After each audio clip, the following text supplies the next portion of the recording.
आज हम घाटमी का गांव में आए थे नासिर और जुनैद के इंसाफ के लिए।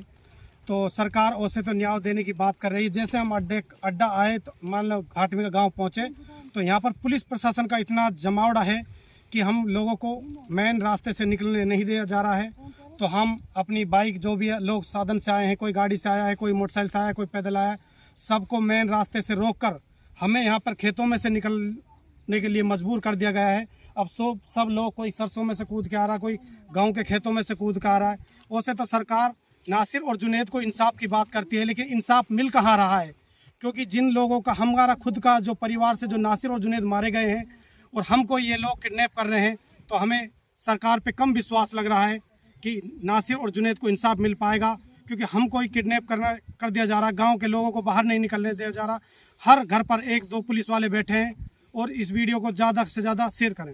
कांग्रेस पार्टी, गहलोत सरकार, गहलोत सरकार, गहलोत सरकार, कांग्रेस पार्टी, गहलोत सरकार।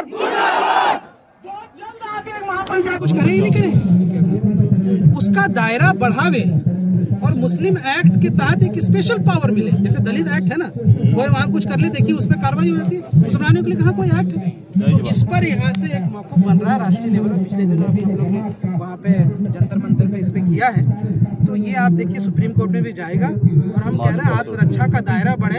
अगर कोई यहाँ से डेफिनेशन दे, अगर कोई इस तरह का दल बना के हमला कर रहा है तो आप आत्मरक्षा दल तो बना सकते हैं हमारा, और ये हमारा संवैधानिक अधिकार है। अपने परिवार की हिफाजत करना गुनाह है क्या जी? नहीं है ना। तो ये जगाना पड़ेगा लोग। ये लोग जो क्या है शाखाओं में लाठी रखते हैं, हथियार रखते हैं, क्या हम नहीं सर, आप घाटमी का गाँव आए, जुनैद और नासिर के बारे में आपको क्या कहना है इसके बारे में? सर मैं तो उस दिन भी आया जिस दिन यहाँ पे कुछ नेता लोग जो हैं डील कर रहे थे और जुनैद और नासिर के परिवार को धमका के कि कुछ पैसे ले लो और चुप हो जाओ। उस दिन भी हमारे साथ इनका कन्फ्रंटेशन हुआ जी, और ये चाहते थे कि यहाँ से कोई प्रदर्शन ना हो जी। आज कल ही हम आ गए। कल रात से मैं इसी मस्जिद में हूँ, आप जानते हैं, आप साथी जी। मेरा क्यों आना है? मेरा मौक़िफ़ ये है कि जिस संघर्ष को आप साथियों ने शुरू किया यहाँ हमारे, वो सरकार तक आवाज़ पहुँचे और मजबूत लहजे में पहुँचे। हम ये नहीं चाहते थे कि सिर्फ मुख्यमंत्री जी आए वहाँ सहानुभूति जता के चले जाएं। हम ये चाहते थे कि मुख्यमंत्री जी इस बात के लिए आश्वस्त करें पूरे मेवात क्षेत्र को, पूरे राजस्थान को, कि दोबारा इस तरह की अखलाक पहलू जुनैद और वारिस जैसी घटना नहीं होगी। उसके लिए स्पेशल टास्क फोर्स बने। इसलिए हम लोगों ने कल रात पूरी ब्रेन स्टॉर्मिंग करके एक मेमोरेंडम तैयार किया जिसमें हमने इस स्पेशल टास्क फोर्स बना के एक फास्ट ट्रैक कोर्ट के जरिए से इन अपराधियों की जो है फौरन यहाँ से कार्रवाई हो, इसके लिए कहा। दूसरा, एक राज्य स्तरीय कमेटी गठित करके ये तय करने के लिए कहा कि यहाँ से ये जांच करके बताएं कि पिछले वर्षों में जो भी गौ हत्या के नाम पर, जो इस तरह से गौ रक्षा के नाम पे हत्याएं हुई हैं, ये कौन लोग हैं, इसका कौन सा नेक्सस है, और ये खुलासा इस पर हो। और तीसरी बात कि जब आप उदयपुर में, हमारा ठीक है सहानुभूति है, बिल्कुल है सबका, उदयपुर में जब आप 1-1 करोड़ की घोषणा कर देते हैं तो क्या मुसलमान क्या आपके लिए यहाँ से खैरात में आता है क्या? नहीं, राजस्थान सरकार से क्या कहना चाहते हैं? लोग दूर दूर से आए, पुलिस घाटमी का गांव में घुसने नहीं दे रही, उसके राजस्थान सरकार भी हमारी सरकार है, वो भी हमारे मुख्यमंत्री हैं, चुने हुए मुख्यमंत्री। आप ही लोगों ने चुना, सब ने चुना।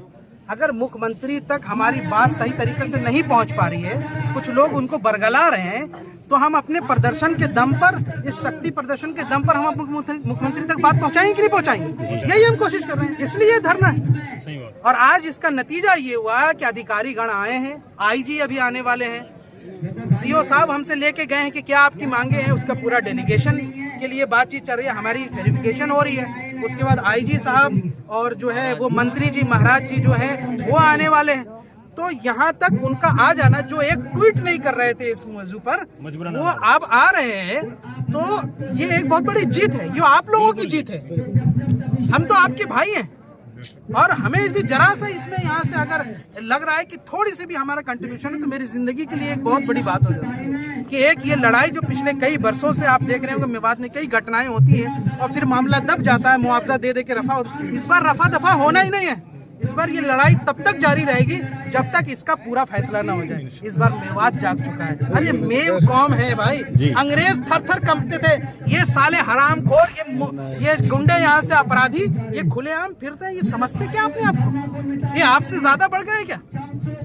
बस जरूरत थी कि आप लोगों को जगाने की, ताकि आप जागरूक हो जाएं। आप ऐसे अपराधियों को बर्दाश्त न करें। कोई यहाँ से किसी किस्म की मुखबरी ना करे, कोई किस्म का गुटबाजी ना करे। एक मौकूफ हो जाए कि हिम्मत कैसे हुई कि हमारे यहाँ से लोगों को उठा करके आप यहाँ से किसी को एब्डक्शन करके यहाँ से और लेके चले जाते हैं और कोई कुछ नहीं बोलता। 100 किलोमीटर तक, 50 किलोमीटर पता नहीं चलता। एक बहुत बड़ी फेलियर थी।